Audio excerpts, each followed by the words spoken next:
So hi, everyone. Thank you for joining us for this week's Monday meetup on Monday, May the 10th. And I'm Angela Pereira from First Line Education, and I'm a co-administrator with Rebecca Adaman in our group.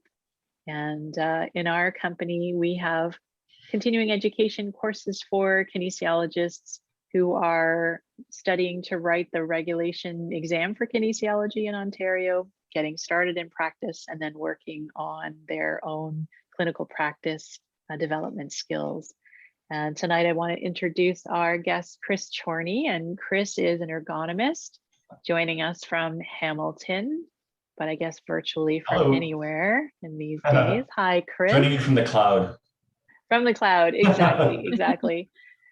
And then we'll just take turns and just move through our guests so that you can introduce yourself, because a big part of what we do here every week is network with each other so that you become familiar with different kinesiologists and you can reach out to anyone at any time. So I will reach out and say hello to Elise. Can you just introduce yourself?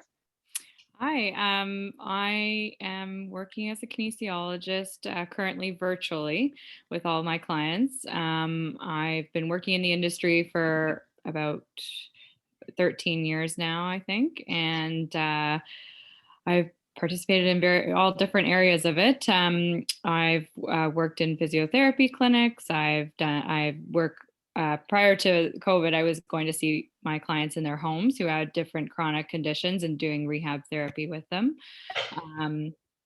And I've also been working with First Line Education, teaching courses with Angela. So, yay. Yeah. Hi, Emma. Thanks for joining us. Hi. I'm Emma. I graduated in 2018 from kinesiology, and I'm currently just waiting to write the test. Studying every day. Yeah. Sure. So, Chris, we just have a casual chat. We kind of have an open forum here where anyone can ask a question. Please feel free, Elise or Emma, to hop in at any time. I thought I'd start off by asking Chris a little bit about why he decided to become a kin in the first place. Why did you do this crazy thing? Yeah, interesting story actually. When I graduated from high school, I actually had the intention of going to law school, and speaking to my guidance counselor at the time, I said, what would be a good program to go into if I wanted to go to law school? And he advised me to go into political science, social science. So my first 2 years at Western, actually, I was in social science, and it wasn't for me. My grades were poor, and I wasn't motivated, and it wasn't me. And so I did some soul searching when I was in second year, and I said, what really interests me here? And literally, I had at that point no idea. And I just went through all the various courses and programs. And then, having a background in sports, I've always been interested in sports and activity. And having had a few injuries, I started to look at kinesiology and thought, this sounds pretty interesting. And then looked at the courses and really actually got stoked about it. And then I went into kinesiology, and the rest is history. That's a great story. I didn't know that about you. Yeah, That's really neat. And so you were at Western. Pardon? Yeah, exactly. Were you at Western, kind of heading into like Western law, and then just moved to kinesiology at Western as well? Well, yeah, I was in the second year of social science with a lot of focus on political science, and then just did a complete switch. So I ended up being there for 5 years instead of 4, but it was worth it. I think that's great. And hey, who doesn't need more social science courses, right? Yeah. It can't hurt. Can't hurt at all. I can talk politics with clients now, so it's great. There you go. What were some of your favorite courses at Western? Looking back, anatomy, definitely, physiology, biomechanics. You know what? I loved all of it, really, but those were probably the 3 big ones. Nice. Yeah, I think Maybe a lot history of us of sport, not so much, but the rest was pretty good. We won't tell anybody. Yeah, my apologies if there's any sport historians out there. I have full respect, but yeah, it wasn't for me. Did you have any professors that kind of helped to guide you, or any senior students that guided you through that 4 or 5 years? I would say not really. There was one professor, actually though, Doris Miller, biomechanics specialist, that really kind of stoked my interest in biomechanics, which eventually became ergonomics for me. And just some of the things that we used to do there, like motion analysis labs and things like that, really I found exciting. Oh, neat. Yeah, Yeah, I data think that collection. it's come so far. Data collection. Oh, those big chunky IBM computers, and the monitor weighed about 100 pounds. Like, yeah, it's crazy. The monitors with the black background and the blinking neon Yes. green. Those, Yeah, yes, like war yes, games. exactly. I Yeah. remember them well. Walking to school just before the printing lab closed and trying to make sure you could Right, get your right. stuff printed before that. Yeah, anyways, we won't go back there. There's some trauma, I'm sure. Um, I was going to ask you a little bit about what your early years of practice looked like. So you came out, you Mhm. stuck your neck out like Emma's about to do, and you're looking around and you're like, Yeah, what do I do? What does this mean for me? yeah. The time. So I graduated from Western in 1994, and I live in Hamilton. And coming back to Hamilton, there wasn't nearly the amount of opportunity that there is now in terms of kinesiologist jobs. There were hardly any. Ergonomics was in its very, very early stages in Ontario, I guess, and still in its infancy. So really, there weren't many job options for me. I came out with enthusiasm for kinesiology, but no job prospects. So I worked in a gym as a fitness professional slash personal trainer for a couple of years. Did fitness testing, fitness assessment, things like that for next to minimum wage, like $7.50 an hour. It was ridiculous, actually. Um, Created all kinds of programs. I did some kids programs. I ran rec leagues. I did a whole bunch of Yeah. different things. I started to do personal training on the side for myself as a side business because it's the only way I could make enough money to live, really. Um, so then, shortly after the 2 years, I was at a football game, at a friend's football game, and I started talking to the athletic trainer, and we were kind of talking shop about injury management and things like that. And he said, "Hey, are you looking for a job as a kinesiologist?" And I said, "What?" And so he worked at a clinic in Ajax, which was a little far, but it was a kinesiology job. So I said, "Yeah, I'd be interested in an interview." So a couple of weeks later, I went for an interview and took the job. So yeah, Oh, so wow. for 2 years, I kind of floundered there for a bit, and then I got that first kinesiology job, and I just kind of went from there. That's great. And I think a lot of us go the fitness route first. I think there's a lot of people that work in gyms and get their start in personal training, and then they start to find a little bit more of a niche. Right, So yeah, it was something that I did in my co-op terms for sure. Just took a look at right, what that whole side of kinesiology was like. It's probably the side that most of us know. The kin slash PT side is really, really common. yeah, for sure. So if you had to go back now, would you change anything about those early years? Or did you kind of figure out, I had to get my feet wet. This was just the path that I chose and it worked out really well. It's kind of serendipitous, actually. Yeah, true.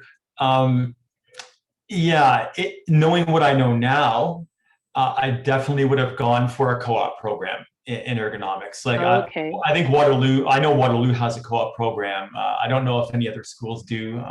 Maybe at the college level, Guelph, maybe University of Guelph has something, but I definitely would have looked for something like that, just so I didn't spend those first 2 years looking for something with such a low starting wage. Like to get that experience right off the hop and be able to just transition into a job right away, I definitely would be looking at that.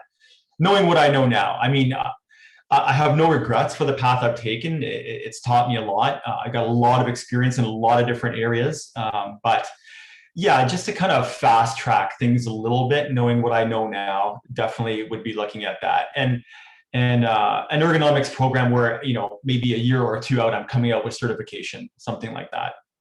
Oh, I see. So you're thinking that if you were able to take some sort of certification pathway while still in school, and then kind of hit the certification upon completion of school? It would give you kind of skills in your back pocket? Well, my understanding from various ergonomists I've met is that, and I think you went to Waterloo, right, Angela? I did, yeah. Yeah, I don't know if it was the same back then, but I know a lot of ergonomists coming out of that co-op program, maybe a year or two out, they become associate ergonomists, and then shortly after they can get their certification. That they have the core curriculum to become certified. So it's, you know, within maybe 3-4 years, something like that, they can get the field experience plus the education component, the competencies, and then get certified. But for me, it was a much longer process, a very different route, kind of a backdoor route. Oh, I think it worked out really well. I think you're surrounded by Waterloo grads. Deanna, Oh, Elise, wonderful. Emma, where did you go to university? I went to Guelph Humber, but my parents went to Ah. Waterloo actually. Oh, wow. Your parents are Close probably our enough. age. You won't tell anybody. Yeah, exactly. Yeah, that's awesome. Now, did your parents do kinesiology, Emma? No, my dad was history and my mom was geography. Ah, okay, okay. But she 'Cause did what we're talk to actually- the kin profs. They said, if you didn't do geography, come be with us. Oh, really? That's great. I tell people they shouldn't do kin. Is that bad? Used to. I wouldn't let my kid go to kin. Oh, wow. Oh, wow. And what did your sons do, Deanna? Accounting and criminology. But Wow. Yeah, yeah, Nice. really different. the girlfriend really did kin though.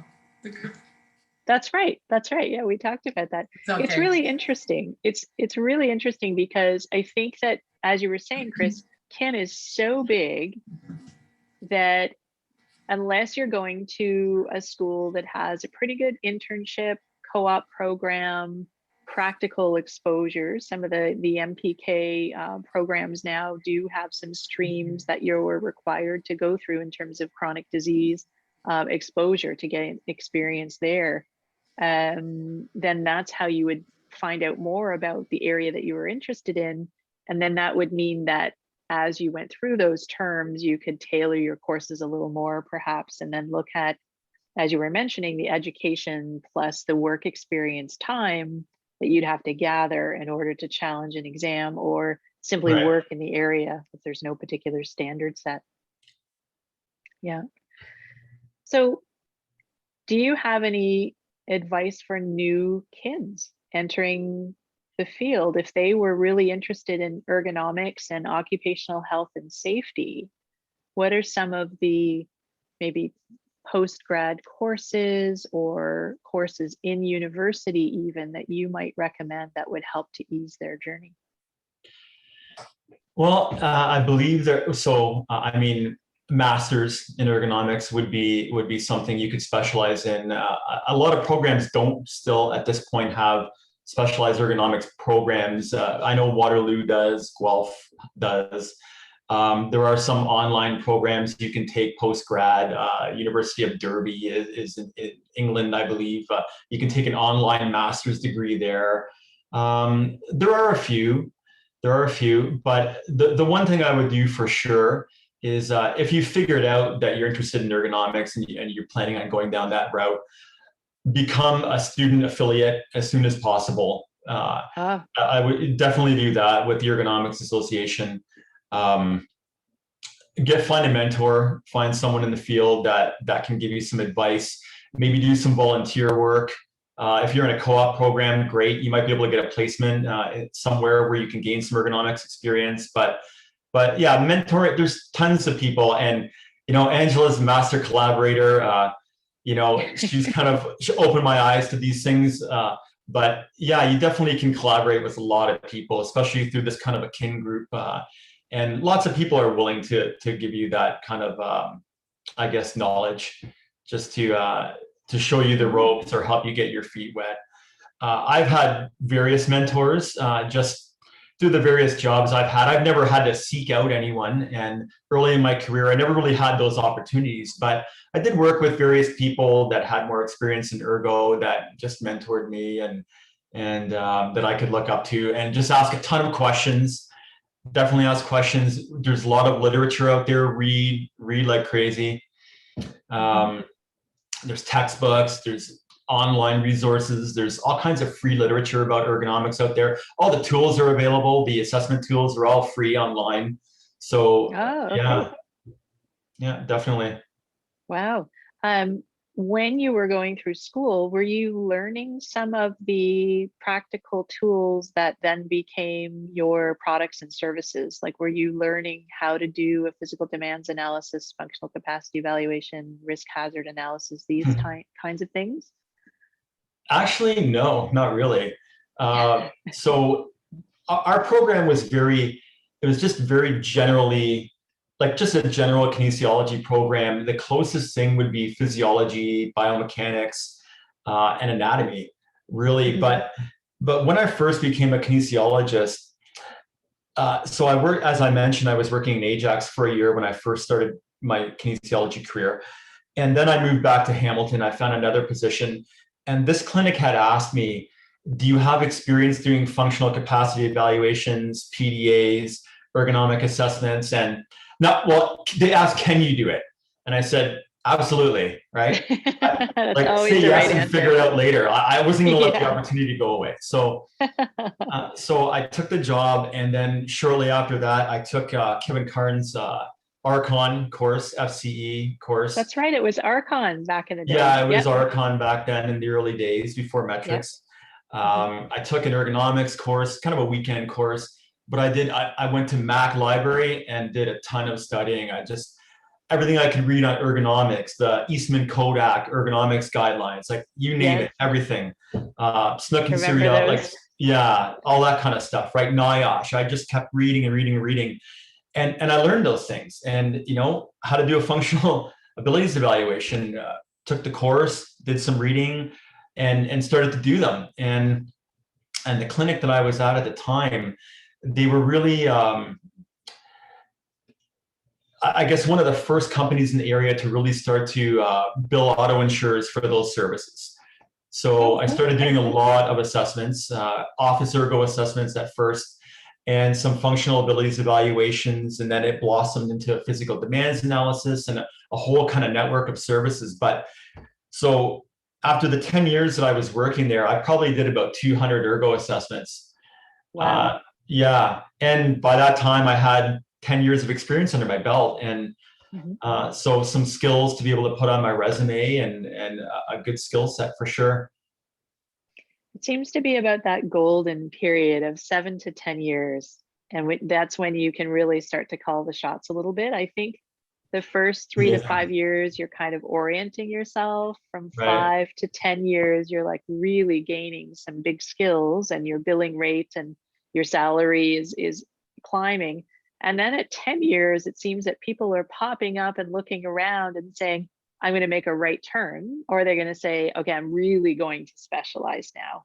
I'm going to go after a particular kind of employer, a particular kind of client now. And so that's when it gets interesting. Did you find that? Did you narrow things a bit more as you went? Yeah, definitely. You did. I just wanted to add, the one thing I ran into working as a clinical kin initially is that, I'll be honest, basically I was looked at as another type of physiotherapy assistant, and the salary was about the same. We were all support staff for physiotherapists, which, it's a physio run clinic, that's fine. But as I started to add all these skills and experiences, I started to think like, my worth is much more than this. So then I had to do a lot of negotiating to try and get my salary up to a level that was sustainable. I mean, for raising a family, just that entry level salary, I could have stayed there the rest of my life. But I had to fight for that. And by getting these skills under your belt and upgrading constantly, continuing education, you can make a case for, why your skills are valuable. So after the 10 years as a kin, and I was just telling Angela this before we got on the meeting, I was a member of OCA, and they have that function where you can include your information. If you have a business, you can put a little information about your business. So someone in the general public can find a kin. I never thought anyone would use that. I entered the information. I thought, oh, no one's ever going to look here. And sure enough, an occupational health nurse from Pratt & Whitney, Canada, they manufacture airplane engines, found me on that website and offered me an interview and said, hey, we need an ergonomist. Do you want to come here on a 1-year contract and do 150 ergo assessments, physical demands analysis, all this kind of stuff? And true to form, I said, absolutely, right? And I just jumped in there. So I mean, I had the office ergo experience. I had done industrial ergo too. The whole corporate environment was kind of new to me, but yeah, by that time I had realized that I love the clinical kin stuff, but it would, I would struggle with the fact that, I would help someone to rehabilitate and they'd go back to work and throw it all down the drain because their workstation was poorly set up or they just had really, really intense physical demands. So I started to become more interested in the work side of things and the ergo side of things as kind of treating a lot of injuries at the source rather than, reactively. So yeah, and then I always loved biomechanics, as I said, so I just started gravitating towards that, and then just transitioned into ergonomics full time. So you mentioned something there that I want to pull out a little bit. Mm-hmm. We were talking about how working in a clinical environment, working in a therapeutic environment is not as recognized in terms of our pay. Mm-hmm. However, what I'm thinking is that you perhaps were possibly a better assessor and maybe wrote better report recommendations having understood that clinical piece, because you would be able to recognize here's the clinical history that someone's coming in with, their psychosocial history, their medical history. Mm-hmm. And so you would know that based on the job, here's how you would actually get someone with this injury, with this kind of pain belief, with these kind of physical limitations over the hurdles of readapting back into the workspace. Absolutely. And I'm not sure that someone without that clinical experience would be able to help a client make that transition. Would you agree? Yeah, I think that's a great point. That is definitely one thing it helped me with. The other thing it helped me with was the value at the corporate level as a subject matter expert. Oftentimes, because of that clinical experience, I'd be pulled into incident investigations. I would assist with return to work programs. They would consult me, what type of modified work do you think we should put this person on right now? Can you take a look at these physical demands analyses and figure out, based on the nature of the injury, what would be appropriate work? And having the clinical background definitely prepared me for that, as well as being able to convince people of the value of ergonomics and how it relates to injuries and how it can cause musculoskeletal injuries, and describing how exactly and kind of tying those two pieces together. I can do that pretty effectively because of that clinical experience. So. Very good, very good. I'm going to throw this over to Deanna for a minute. I think Deanna went the other way, and correct me if I'm wrong, Deanna, but this is great because having the two of you here with almost exactly the same number of years of experience in Big Corp, Deanna went right from Waterloo to CAMI, I believe. And I had a year of consulting. Yeah. No, I had a CAMI co-op, but then I did occupational health. No, what did I first? I did a consulting company in London. So I did the co-op program at Waterloo. That was the ergonomics option at the time. I don't know if they have the option anymore. Not sure. So yeah, I had all co-ops and ergo, and streamlined into co-op ergo after year one, going, I think it'll make more money right then and there. And there wasn't many of us that did that. Then so I did consulting in London for a year. I did occupational health clinics for Ontario workers for a year. I did Ford Oakville for almost a year contract. Nice. And then I did CAMI Automotive for 2 years minus 6 months mat leave. Right. and then left. I left, unfortunately. I would have stayed at CAMI. Had no issues with that. It was great. Good company, good job, everything. We just moved. So we just had the opportunity to move to Huntsville and get out of Southwestern Ontario. So I've been, Right. yeah, but the job in ergonomics I would have stuck with for sure. But when I So came up it's- to Huntsville, yeah, different. Then you move much more into clinical. Only out of the job was there, right? I tried Right. consulting ergo on my own. There's some here, but I didn't want to travel far. So I didn't want to drive to Barrie. I didn't want to. And I wasn't into, at the time, maybe not into doing my own company as much. I did it for a while, and I did work for Algonquin Automotive in Huntsville. Mhm. And did some consulting, but clinical job came up that paid really little for very few hours, but it grew. And it grew into more of a kin position than a PTA. Like it started definitely PTA. Mhm. But with CBI, they do have a decent program for kin. I mean, we've had different experiences with CBI, but they did have a decent kin program where you could do functional capacity evaluations. Right. Because I brought the ergo with me, I could go do ergo, right? Because I had that skill set. I was able to go do PDAs or ergonomic consults but I was still paid at my regular CBI team rate. Right. And they billed out a lot more. So it got a little tense in that way, but they were still at least the job varied a bit more and allowed for a bit more. Yeah, So that's interesting. Sink your teeth in.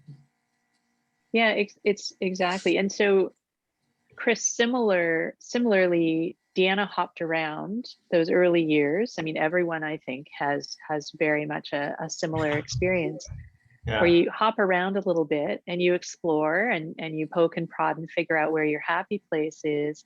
And then you stay for a bit. And Chris, can you tell us a little bit about your side hustle? Because I know you had your 9 to 5, and then you also did some work on the side, which is really common for kinesiologists. Can you tell us a bit about that? Yeah, it sounds so shady actually, but my side hustle. Your side hustle. Yeah, well, that's what it was really.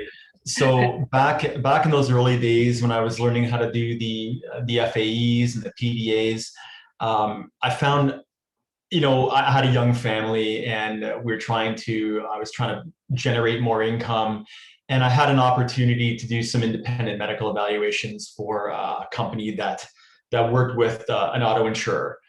So they sent FAEs, PDAs my way. So I had to set up my own business, Connections Health Services, and that was basically for the purpose of billing these assessments. So I started that in 2007. So yeah, that's still going actually. It's slowed down a lot now with COVID, but I've been doing that ever since. And it may be 2 FAEs a month, it may be 2 FAEs and a couple of office ergo assessments, but it's a pretty good income source. And it's something that if you have those skills, there's lots of people looking for assessors. Lots of people looking for assessors because the motor vehicle insurance industry is huge. And not only there, but corporations. It was something that I brought to Pratt & Whitney as well. They were looking for post-offer of employment assessments, PDAs, those skills, everyone's looking for that. So it's something that it's so within our wheelhouse as kinesiologists based on our education and most of our background that it's an easy transition. So yeah, I would say if you're looking for a source of extra income, or even if you want to branch off into that completely, like I'm doing at the moment, there is some great opportunities there for sure. Yeah, there is. And the thing is, if you don't get the skills at university, there's lots of options to get that training post-grad, and very, very good training with lots of mentorship and support. So don't feel like you've missed the boat if you haven't gone through school and chosen an ergonomics option. Maybe you went to a university where there wasn't a solid ergonomics option and you're thinking, oh my gosh, don't worry about it, right? Don't worry about it. Emma, you had the option of doing a course with a colleague of Deanna and mine, actually, from Waterloo, who put together an FCE course at University of Guelph Humber. I don't know if you saw that course or if it was wasn't part of there another yet, I course that think. you took. It Oh, was okay. there yet. I graduated in 2018. I think it was there the year after. Oh, wow. Okay. So this is some of the feedback that we're giving to universities and colleges to say, can you teach these marketable skills while we're at school? So the office ergos, the PDAs, the FCEs, Yeah. the post-offer pre-employment screens, ergonomic risk hazards analyses. Can you teach us how to do all these things so that when you graduate, without needing a co-op term or an internship, you've got the skills and you also have the report writing skills that are so critical. If you're a good report writer and you can make a really good case with the results translating into your recommendations, it's really helpful.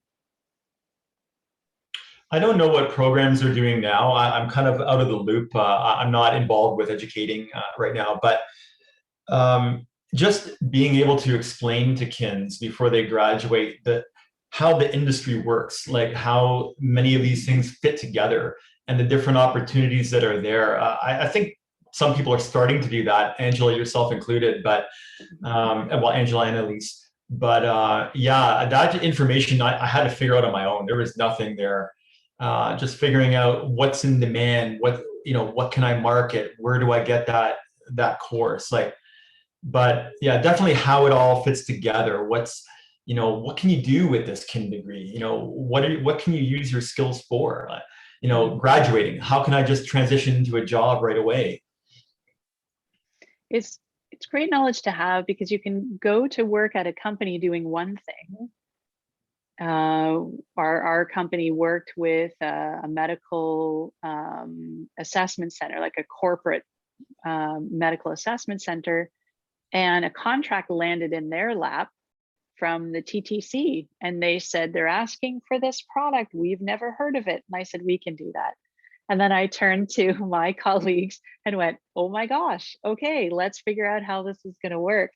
And I think we held that contract for about 3 years, where we were doing all the PDAs across the TTC and then helping the people who'd been offered a job, making sure that they were physically able to do the job. So we matched the post-offer pre-employment screen against the PDAs, which we said we probably should update those because you haven't had those updated in a few years. So then we could go across the company and update the PDAs at the same time. And then, so as you were saying, all of a sudden, all the pieces were there. So you can go in and pitch these services to any corporation to say, have you had someone come in to take a look? And what are your injury stats like? Can I help you with this in any way? Exactly. And then from there, let's take a look at so we've done the physical demands analysis. Yeah, we can match the worker to the job safely. But what about the ergo risks on that job? Let's take a look at the ergonomic risks now. And maybe some people need job coaching instead of engineering controls or something, right? And return to work planning and stretching programs to increase employee fitness. And yeah, it just goes on and on and on. Like, that's right. Amazing. That's right. Yeah, it's so neat because you could build a team around you, or you could be the soup to nuts person and just work your way through the employees, right? And just decide that this quarter we're doing this, and next quarter we're doing that, or the goal for next year is to get our injury stats in a different place than they are now. So it's exciting because all the skills, as you said, just really dovetail in together. So yeah, it's really, yeah, it's a lot of fun. It's a lot of fun. Plus, you get to get into some pretty interesting workspaces. What are some of the neat places you've gone into, Chris, to do some assessments in? I've been in all kinds of places. I mean, the one thing about an ergonomist is generally, and Deanna, you'll know this, like you have to have a natural curiosity, and that drives you. And like I've been in a protein processing plant like Maple Leaf Foods where they're cutting up chickens. I've done PDAs on farms. I've done ergo assessments in airplane. Pilot assessments. I've done driving assessments. I've done, you name it. Just so it's like Frito-Lay, Rockwell Automation. Just so many different assessments. But Yeah, you name it. You find it, Hospitals. it's always so interesting to see how things are made, period. Like, it's always fascinating me on, I mean, Learn about new there's jobs. like to do, yeah. Yeah, I love learning about Always new something jobs. made. Yeah. I did still a get to do with the odd one now with the, well, not their functional work capacities through Agilic and Bayshore. So they also have contracts with WSIB for their functional work capacity assessments, job coaching, ergo assessments. And I get the odd one that's remotely close to Huntsville. I'll take an hour out maybe. But yeah, so now I need to go find myself a hard hat and a safety vest for next week. Yeah, sometime. yeah. You end up with this kit, right?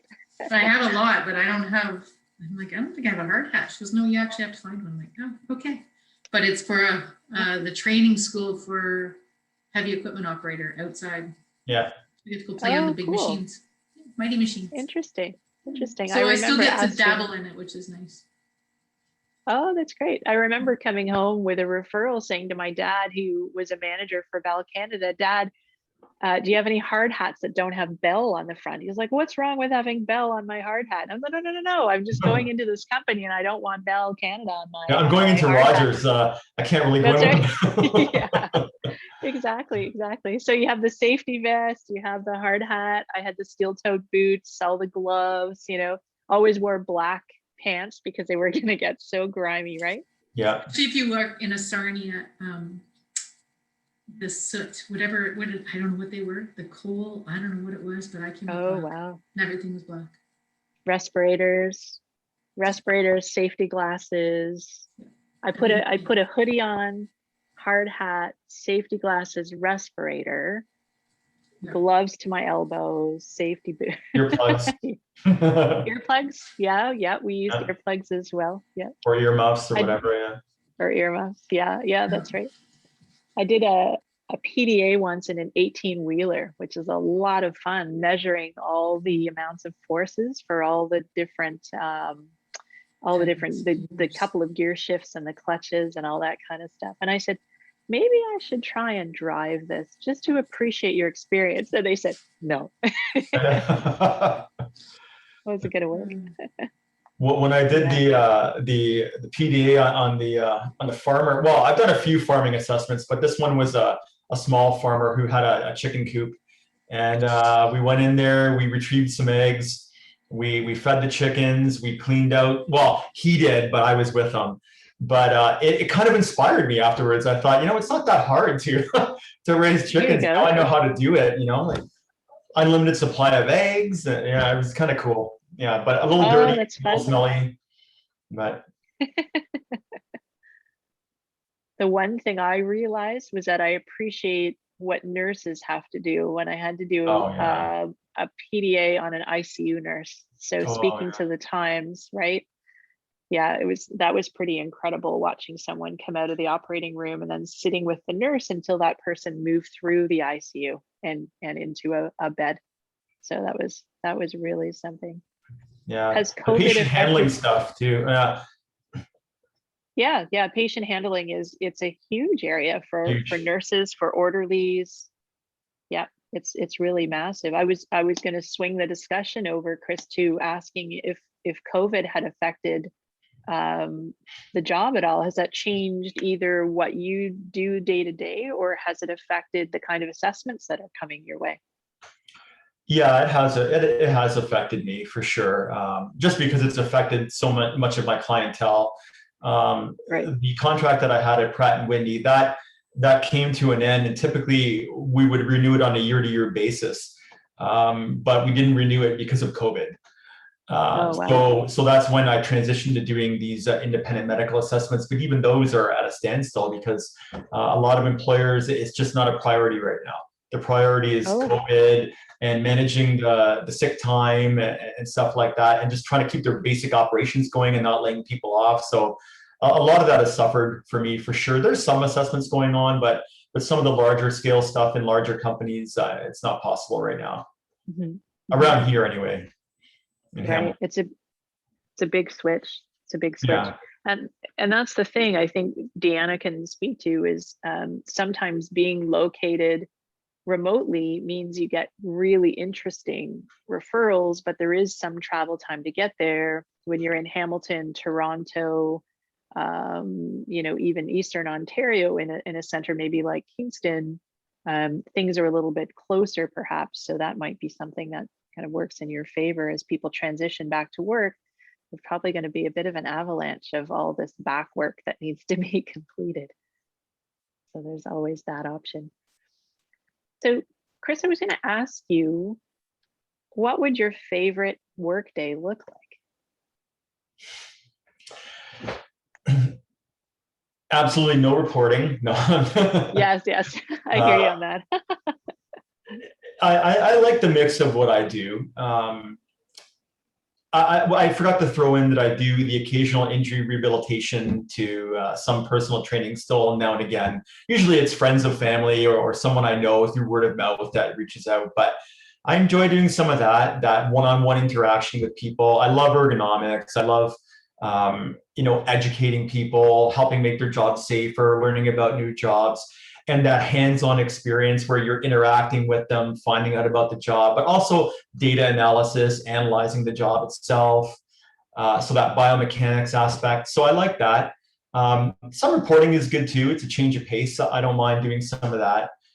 Visiting different sites, some outdoor work. I definitely like to throw that in there too. So I have a hard time sitting still, and and definitely I like jobs that have a lot of variety. So almost every position I've ever had has had that kind of variety. Like as a clinical kin, I did the exercise rehab stuff combined with the reporting or ergo. And now as an ergonomist, I'm doing the reverse. I'm doing the ergo with the other stuff on the side. So yeah, just trying to mix it up. And now with virtual office assessments, adds a whole other dimension, which is kind of interesting too. Oh, neat.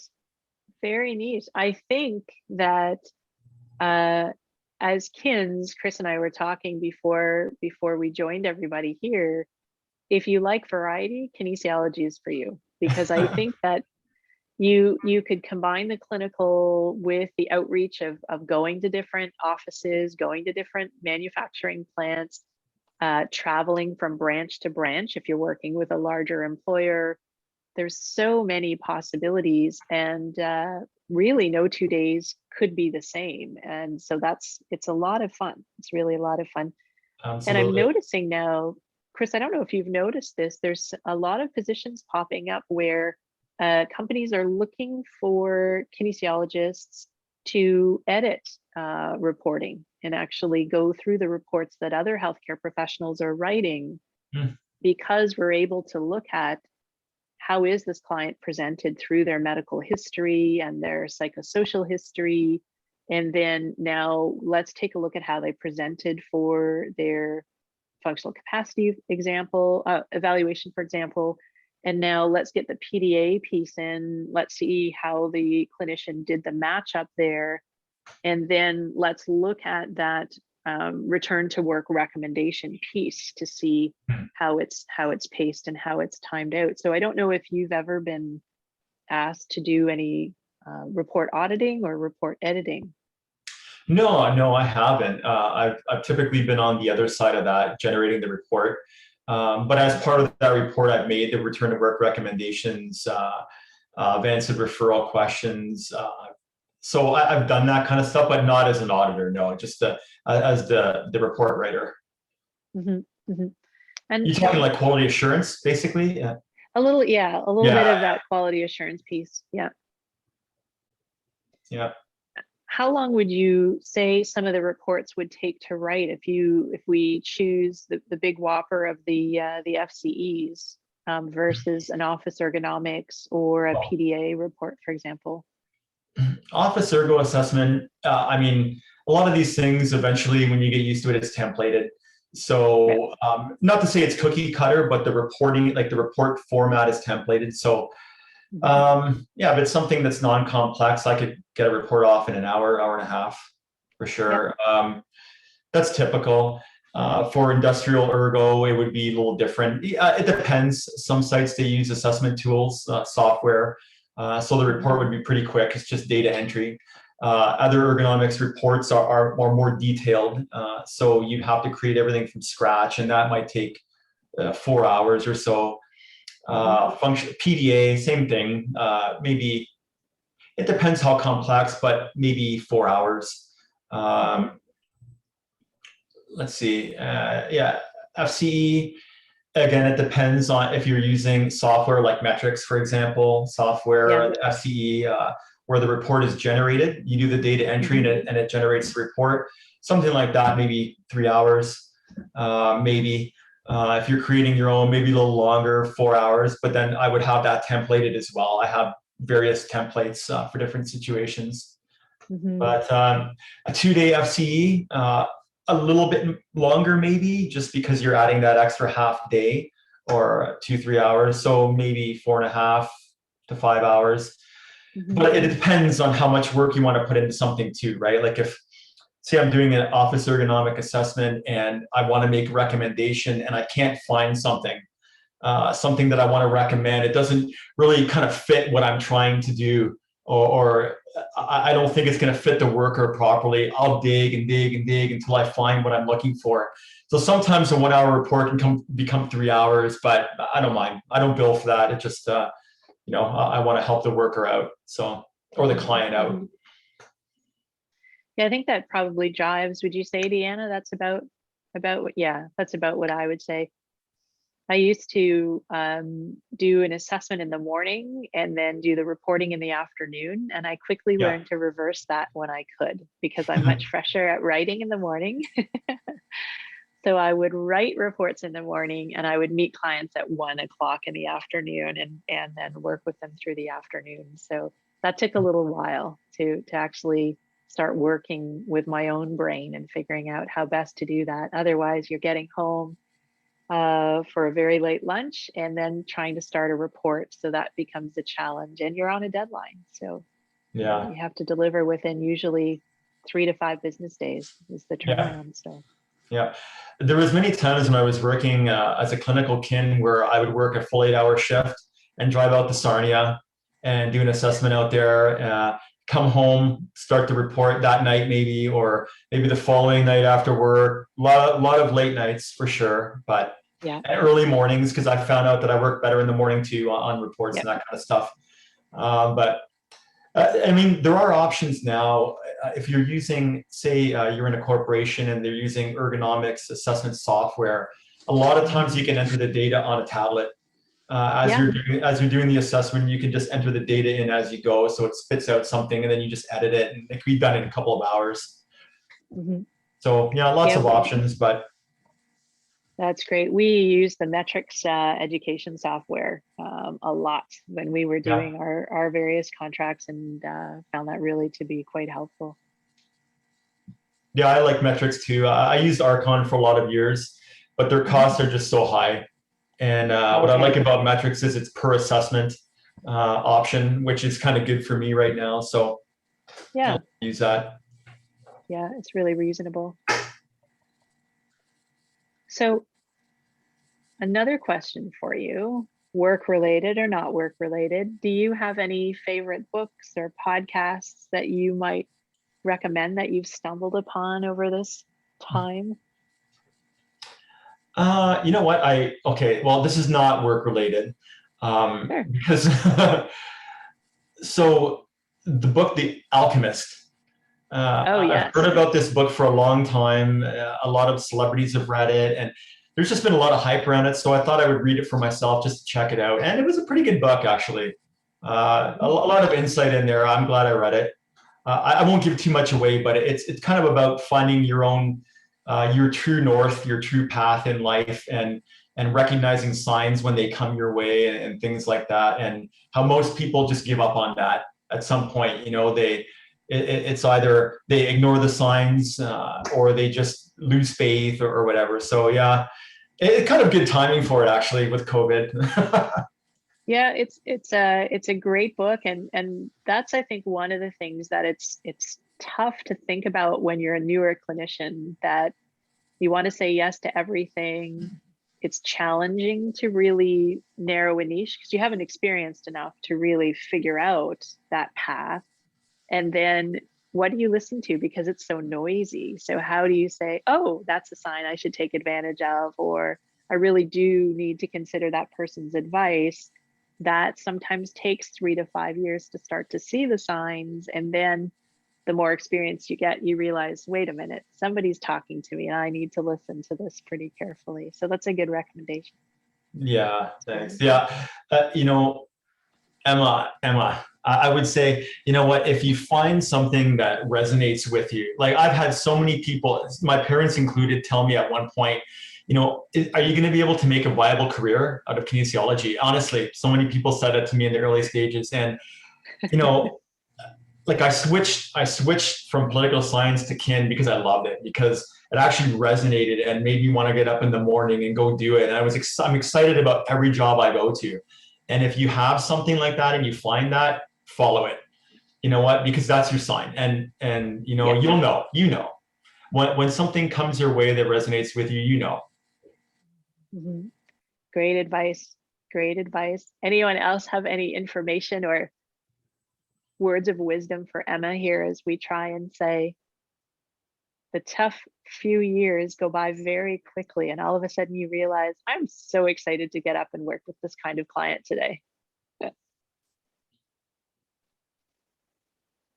So I think that one of the things that really resonated for me, I was telling Chris that I really love working with, I think Elise does too, working with clients that are really elderly. So like at least 70 and preferably Wow. closer to 80 and above. Amazing.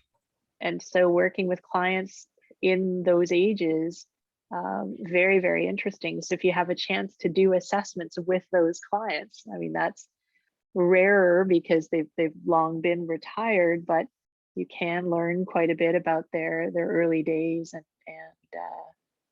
for me, maybe for Elise as well, I just keep migrating back to that client niche. It's what I really, really enjoy. What are you doing with them, Angela? Usually general exercise. They have chronic comorbidities, really, really complex health conditions, tons and tons of various medications. So for me, I'm a nutritionist as well. So I do some nutrition intervention as well as activity rehab. So for Elise and I, we worked with many of the same clients together. So that's also been really, really interesting, where you can bounce ideas off of each other, and it's really enjoyable. So it's really experienced rewarding. Really rewarding. It is rewarding. And it's really neat to hear about their life experiences. You learn so much as you're teaching them, they're teaching you half the time. Yeah, it's very rewarding work. So yeah, that's awesome. Yeah. And how did you get into that older clientele? Like when you were younger, did you always have interest in talking to seniors, or were you close to a grandparent? Like what sparked that interest for you? Yeah, I think that's where it started, was just really enjoying my older relatives and spending a lot of time at our family cottage where everyone would get together, and the stories and were fascinating. So just being a fly on the wall and then trying to figure out how to pull the stories out of them. So what questions do you ask, and how do you delicately, politely ask so that they start to tell you some of their favorite things growing up? I'm working with a 93-year-old now whose wife passed away last year. And I knew his wife. I worked with his wife for many years. And when she passed away, as she was quite ill, I couldn't work with her. And then when she passed away, he phoned me and said, I miss you. I miss seeing you here every week. Can you come and work with me now? And before he was like, oh, no. I'm, you know, I made it to my 90s. I don't need any help. That's fine. Just work with her. But now it's nice because we can reminisce about stories about her.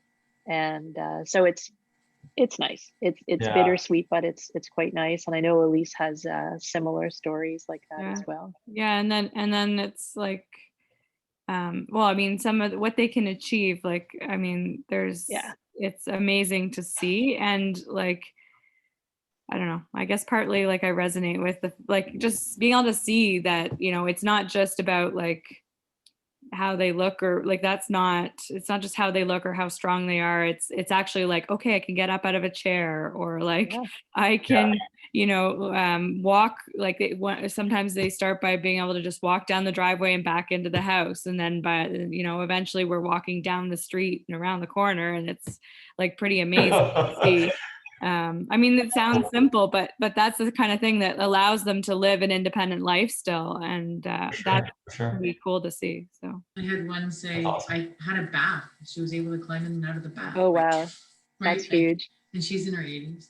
The other side is the cancer side. I know you get to work with some too, Elise, but we just started this Excel program. I don't know if you want to know about it or haven't heard about it, let me know. But it's a 12-week virtual online one.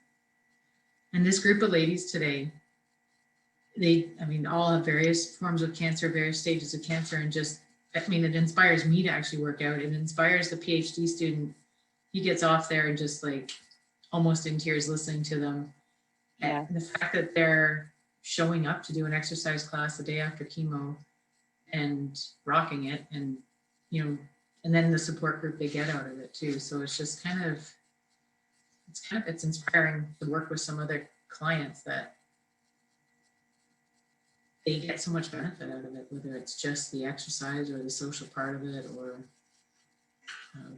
being able to get back to being able to, like you say, get off the toilet, get up from the ground, or it's huge. Yeah.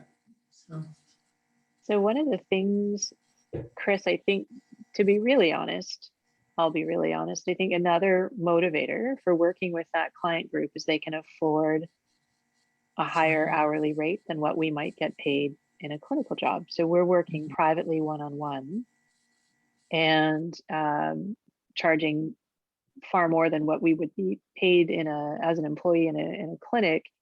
And that's the other area of ergonomics that tends to be you're better paid than working in a clinical position. But it's never that simple. You could do both. You could do all three. So at some point it's about the money in your early years, because you need to pay the bills and feed your dog and cat and kids when they come along. But at some point there also is that fulfillment piece that keeps you in the profession and really draws you to your clients, whether they're telling you stories about a wife who recently passed, or a cancer patient who's talking about what they're going to do post chemo, or I can't believe I finally made it to the end of the driveway, and you couldn't be more thrilled. It's really quite something. So we're really lucky in the field that we're in, I think, to be able to work with people and influence their lives in such a major way. It's quite a selfish, I don't know, I've always said that I just feel like I'm doing it for me, never mind what benefit it's having for everybody else. Yeah, it's very rewarding for sure. Yeah, I've said this often, I don't know that there would be another career that I would rather have. I really quite enjoy the people that we've had the opportunity to work with and the kind of work that we do. It's really quite interesting. Chris, just to wrap up here, again, blown by an hour, always happens this way. Any parting words, anything you would like to say to the Emmas or the Elises or me and Deanna about ergonomics and your vision of where you're going to go next? Well, one thing I would say for sure, it's not really specific to ergonomics. I guess this is more for Emma or the Emmas of the world, fresh grads. Say yes to opportunities and don't hold back. If you have an opportunity, even though you don't have the experience, you know what? The greatest things happened in my career because I just said yes and just went with it. You'll figure it out later. You have the background as a kin, and you can do research. You have those skills, and you'll figure it out. And it's how you learn and how you grow and how you have some rewarding experience. So I would say that for sure. For ergonomics, I would say, even though the field is fairly well recognized, it's still in its infancy. There's so many opportunities out there for ergonomics. For every 2 companies, I know in the Hamilton area that have ergonomists, there's 10 others that don't. They often have health and safety professionals that have ergonomics as part of their portfolio, and it's a very small part. But when you get in the door, then they start to, and you start doing assessments, they start to realize, hey, this is actually a pretty big area of expertise, and there's a lot of opportunities there. And so yeah, there's tons of opportunities still. The market's not saturated. There's lots of opportunity for anyone interested in ergonomics, and I think there will be for a long time. Yep, I would definitely agree. Elise or Deanna, do you have any words of wisdom or recommendations for the Emmas? Keep asking questions and keep meeting people, and every chance you get, learn from them. Mentors, like these groups are great. And yeah, just learning from whoever you can. I just always followed what I love to do.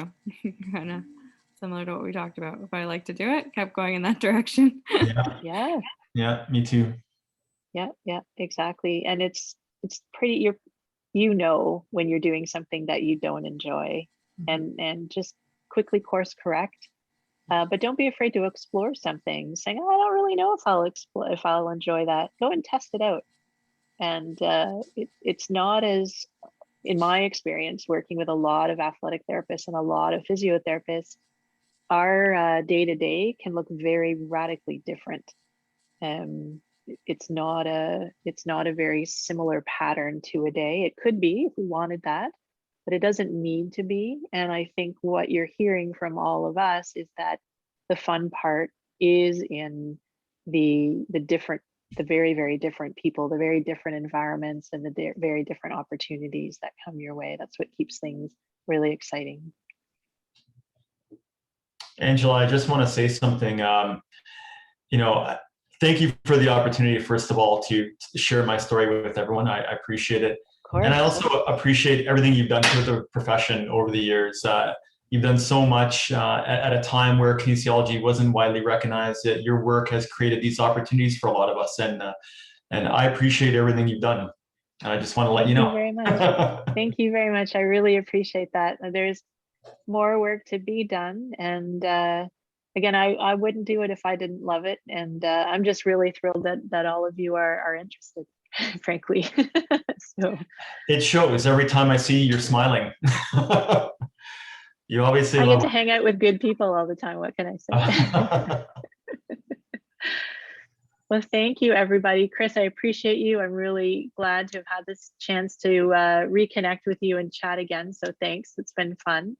My pleasure. And to the Emmas of the world, we're all here. We're all just a quick DM or phone call away. Reach out to us anytime. And if we aren't the right person, we'll know, and we'll be able to ask around for you and find out who would be the best fit for you to speak to. So Emma, thank you for joining us again, and I look forward to seeing everyone next week.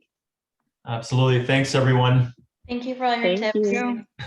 Making me a noun. Have a good night. Have a good night. Night.